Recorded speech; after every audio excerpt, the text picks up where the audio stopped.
All Kerala fish merchants association Beypore യൂണിറ്റിന്റെ സമ്മേളനവും membership campaign, ക്ഷേമനിധി ശേഖരണം എന്നിവ നടന്നു. ബേപ്പൂർ ഫിഷിംഗ് ഹാർബർ അസോസിയേഷൻ ഹാളിൽ നടന്ന പരിപാടി സംസ്ഥാന കമ്മിറ്റി അംഗം ശ്യാംപ്രസാദ് ഉദ്ഘാടനം ചെയ്തു.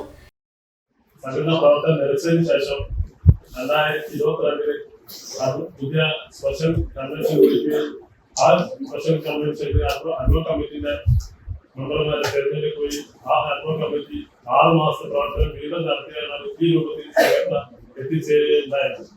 ഈ ഹെൽപ്പർ കമ്മിറ്റിയാണ് ഇപ്പോൾ സംഘടന നയിച്ചുകൊണ്ടിരിക്കുന്നത്. ഈ ഹെൽപ്പർ കമ്മിറ്റി 2023 പുതിയ ഭാരവാഹികളെ തെരഞ്ഞെടുക്കുകയും അവരാണ് ഇപ്പോൾ സംഘടന പ്രവർത്തനം നല്ല രീതിയിൽ നടത്തി മുന്നോട്ട് കൊണ്ടുപോകുന്നത്.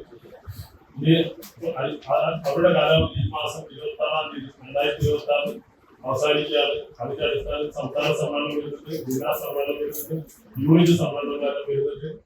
Unit president C Moideen Koya അധ്യക്ഷനായി. സെക്രട്ടറി കെ മനാഫ് റിപ്പോർട്ട് അവതരിപ്പിച്ചു. കെ വി മുസ്തഫ, ജില്ലാ president P Jabir, unit treasurer M Prabeesh തുടങ്ങിയവർ സംബന്ധിച്ചു. തുടർന്ന് പുതിയ ഭാരവാഹികളെയും തെരഞ്ഞെടുത്തു. 10 ID കാർഡുകളുടെ വിതരണവും നടന്നു.